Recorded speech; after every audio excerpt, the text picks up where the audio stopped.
আসসালামু আলাইকুম, সাবের হোসেন ব্লগে আপনাদেরকে স্বাগতম।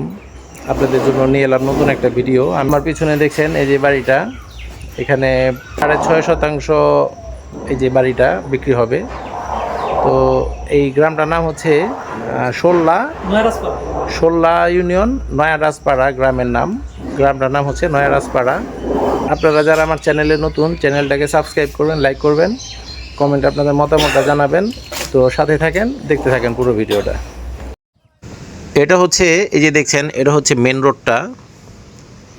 এই মেন রোড বলতে কি, এই যে এই পর্যন্ত পিচ ঢালাই রাস্তা। আর এখান থেকে আপনারা এই যে দেখছেন রাস্তাটা, এই মাটির রাস্তা, গ্রামের ভাষায় কাঁচা রাস্তা বলে।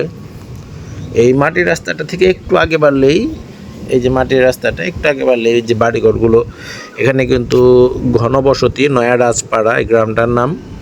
দেখছেন এই ডানে বামে আশেপাশে বাড়িঘর আছে। এখানে হিন্দু মুসলিম মিলিয়ে ঝিলেই থাকে। এখানে কোনো খুবই শান্ত একটা গ্রাম, চমৎকার একটা গ্রাম। দেখছেন খুবই সুন্দর এই যে বাড়িটা দেখছেন। আমি সব দিক দিয়ে ঘুরিয়ে দেখানোর চেষ্টা করব। আপনারা ভিডিওটা একটু ধৈর্য সহকারে দেখার চেষ্টা করেন। আপনারা স্ক্রিন থেকে নাম্বারটা নিয়ে শুধু কল দেওয়ার চেষ্টা করেন। তো পুরো ভিডিওটা দেখে ভিতরে দাম, তারপরে ঠিকানা সব কিছু তো দেয়া থাকবেই, আপনারা একটু কষ্ট করে দেখেন। এই যে এইখানে যদি আপনারা আসেন, এটা হচ্ছে শোল্লা বলে, এই গ্রামটার নাম হচ্ছে শোল্লা বাজার। স্কুল সব আছে, স্কুল কলেজ মাদ্রাসা সবই আছে এখানে, খুবই সুন্দর। শোল্লা বাজার থেকে একটু ভিতরে নয়া রাজপাড়া গ্রামটার নাম। দেখছেন ডানে বামে চারদিকে কিন্তু ঘনবসতি। আর এই যে মাটির রাস্তাটা, যেটা কাঁচা রাস্তা, এই রাস্তাটা কিন্তু পিচ ঢালাই এগুলো সেংশন পাস হওয়া। এই রাস্তাটা যে কোনো সময় পিচ ঢালাইয়ের কাজ ধরবে। পিচ ঢালাই রাস্তার পাশেই একটা বাড়ি হয়ে যাবে আপনাদের। খুবই চমৎকার একটা গ্রাম আর বাড়ি। দেখছেন চারদিকে কিন্তু বাড়িঘর আছে। আবার এই যে দেখছেন, এই যে পুরোটা কিন্তু টিন দিয়ে বেড়া দেয়া। এই যে দেখছেন পুরোটাই টিন দিয়ে বেড়া দেয়া পাকা বাড়ি। আর এই যে বামে দেখছেন একটা বিল্ডিং উঠতেছে, বিল্ডিংয়ের কাজ চলমান আছে। বাম পাশের এটা কিন্তু একটা হিন্দু বাড়ি, আর পিছনে এটা মুসলিম, আর এটাও মুসলিম বাড়ি। তো হিন্দু মুসলিম এখানে মিলিয়ে ঝিলেই থাকে, কোনো ভেদাভেদ নাই। হ্যাঁ, তো যার ধর্ম সে পালন করে, কিন্তু সবাই একত্রিতভাবে থাকে। চাইলে আপনারা অনেক হিন্দু ভাই আপনারা ফোন দেন যে হিন্দু বাড়িঘর আছে কি না, হিন্দু গ্রামের বাড়িঘর। তো বলবো তাদের জন্য এটা খুবই ভালো একটা। এই পিছনে দেখছেন এখানে কিন্তু এই যে টাঙ্কি লাগানো আছে 1000 লিটারের। এই পিছনে বাড়িটা টিনের, এটা কিন্তু মুসলিম বাড়ি। এই যে বাড়িটা মুসলিম বাড়ি। আবার এই যে এটা হচ্ছে শেষ সীমানা। এখানে পিছনের দিকে এই যে ঘরটা, সামনের দিকে ফাঁকা রাখা আছে। এই যে ওয়াল সেট করা, ওয়াল দিয়ে চতুর্দিকে ওয়াল করা, আর উপরে টিন, চৌচালা, চুয়ারি ঘর বলে গ্রামের ভাষায় এগুলোকে, চুয়ারি ঘর বলে, কেউ চৌচালা বলে। চারদিকে টিন উপরে থেকে, সেগুলোকে যে চৌচালা বা চুয়ারি ঘর বলে। তো গ্রামটা বেশ ভালোই চমৎকার।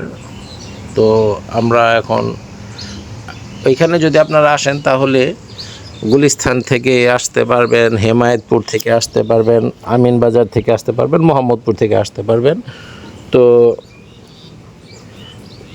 হেমায়েতপুর থেকে আপনারা পাড়াগ্রাম আসবেন, বা মোহাম্মদপুর থেকে পাড়াগ্রাম আসবেন, অথবা নবাবগঞ্জে।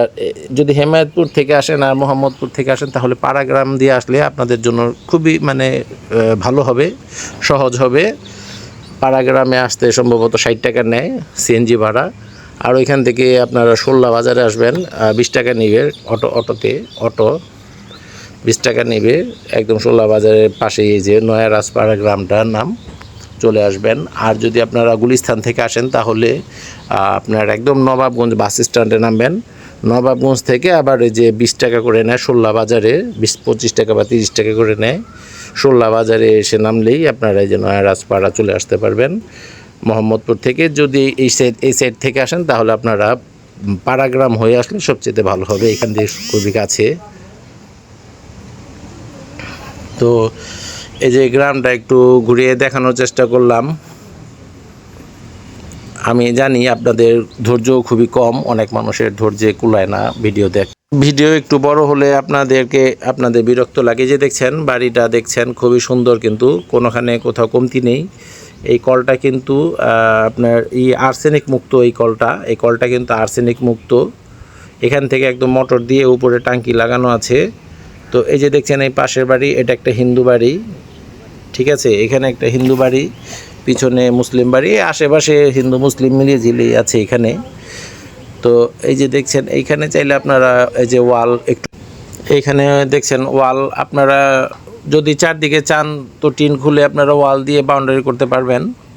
আর এই যে দেখছেন গেটটা কিন্তু অনেক মজবুত, সব কিছু কিন্তু হেভি করে করা আছে। আর এখানে বেশ ওই যে গাছ লাগানো আছে, আম গাছ, তারপরে কাঁঠাল গাছ, আম গাছ, কাঁঠাল গাছ, তারপরে বেল গাছ, সব ধরনের মোটামুটি ফল গাছ লাগানো আছে। তো এই যে বেশ গাছালি লাগানো আছে। আর এখানে যদি আপনারা ঢাকা গুলিস্তান থেকে আসেন বা মোহাম্মদপুর থেকে আসেন, 20-22 কিলো রাস্তা, দূরত্ব 1 থেকে 1.5 ঘন্টা সময় লাগে, 1-1.5 ঘন্টা সময় লাগে। আর রোহিতপুর থেকে যদি আপনারা আসেন তাহলে রোহিতপুর অথবা কদমতলী, এই যে দেখছেন আম, পরের বাড়ির গাছের আম কিন্তু আপনারা এই যে বসে বসে চালে উঠে খেতে পারবেন। পাশের বাড়ির গাছের আম পুরোটাই এখানে এসে মানে ফল দিচ্ছে, আপনারা খেতে পারবেন। এই কলটা কিন্তু আর্সেনিক মুক্ত। রোহিতপুর যদি আপনারা কদমতলী থেকে যদি আসেন তা এটা কিন্তু রান্নাঘর পাকা করা, লোকজন থাকে না তাই এই অবস্থা আর কি। যে আপনারা যারা থাকবেন সব কিছু গুছিয়ে নিতে হবে। এটা একটা ঘর, এটা একটা এক্সট্রা ঘর, আপনারা এটা খাবার রুমও করতে পারেন, অথবা এটা একটা খাবারের রুম করতে পারেন, অথবা লাকড়ি টাকড়ি রাখতে পারেন, বা কোনো কিছু একটা রাখতে পারেন, এই রুমটা করতে পারেন। আর বাইরে একটা টয়লেট দেওয়া আছে, কলপার আছে। আবার এই সব কিছু মিলিয়ে আর কি এখানে আর আপনাদেরকে কোনো টাকা খরচ না করলেও হবে, এসেই আপনারা এখানে থাকতে পারবেন। এখানে পুরো জায়গাটা আছে 6.5% জায়গার মধ্যে। পুরোটা আপনারা প্যাকেজ মূল্য আপনারা নিতে পারেন, পুরোটা প্যাকেজ মূল্যে নিতে পারেন। এখনকার বাজারে যদি এইরকম একটা ঘর করতে চান, এই ঘরগুলো কিন্তু বেশি একটা পুরনো না। এগুলো যে দেখছেন বাইরে বসার জন্য পাকা করে টুল বানানো আছে দুই পাশে, সিঁড়ি দিয়ে এসে। আবার এই যে দেখছেন গাছগুছ ভরা আছে, ঠান্ডা, খুব ছায়া আছে, ঠান্ডা আছে। বাড়িটা থেকে অনেক আরাম পাবেন, শান্তি পাবেন। এই যে ঘরগুলো আমি একটু ভেতরে দেখাই, কাঠ দিয়ে, দরজাগুলো কিন্তু কাঠের, খুবই হেভি মজবুত করা।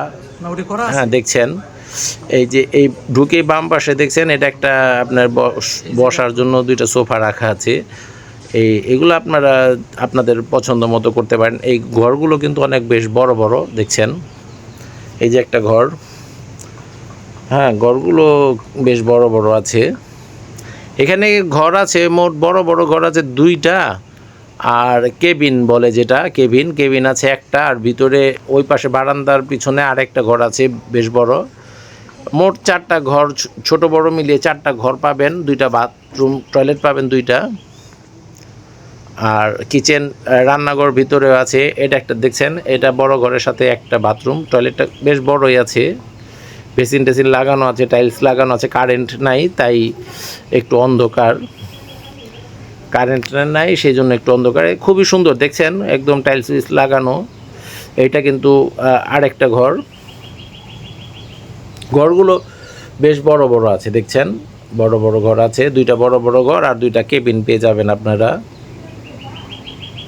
এই যে এটা একটা কেবিন, ছোট, যে বাচ্চারা থাকে না, 2জন একজন একটা খাট দিয়ে যে থাকতে পারেন। গ্রামে যারা বাড়িঘর তারা তো এগুলো বুঝবেনই আশা করা যায়। এই যে দেখছেন এটা একটা রুম, ছোট কেবিন বলে এগুলো। তো পুরোটা যদি আপনারা নিতে চান তাহলে পুরোটা প্যাকেজ মূল্য পড়বে 28 লাখ টাকা, পুরোটা প্যাকেজ মূল্য পড়বে 28 লাখ টাকা। এই যে একটা রুম দেখছেন, এটা কিন্তু একটু বড়, বেশ বড় রুম। এটা পুরোটা প্যাকেজ মূল্য পড়বে 28 লাখ টাকা। এখনকার বাজারে এরকম একটা ঘর তৈরি করতে গেলেও পাকা টাকা করে, তাতে যারা এগুলো করেন তাদের অভিজ্ঞতা আছে, 15 থেকে 20 লাখ টাকার মতো লাগবে এরকম একটা ঘর দিতে গেলে এখনকার বাজারে, এখনকার বর্তমান বাজারে। ওই যে উপরে দেখেন কাঠ দেওয়া আছে, উপরে কিন্তু ওই হেভি করে কাঠ দিতে চাইলে উপরেও আপনারা ব্যবহার করতে পারেন। আর এটা কিন্তু এই যে যেটা বললাম পিছনে বারান্দায় পুরোটা ঘর করা আছে, এটাও একটা ঘর, এটা বসার ঘরও করতে পারেন বা বাচ্চারা থাকতে পারবে, ছেলে যা ফ্যামিলি অনেকে 6-7 জন সদস্য তারা থাকতে পারবেন। আর এই যে দেখছেন এই একদম হেভি করে কিন্তু দেখেন আরআরওয়া খুবই ঘন ঘন করে দেয়া আছে। এটা কিন্তু কিচেন, রান্নাঘর। তো ভিডিওটা কষ্ট করে দেখার জন্য সবাইকে ধন্যবাদ। সবাই ভালো থাকবেন, সুস্থ থাকবেন। খোদা হাফেজ।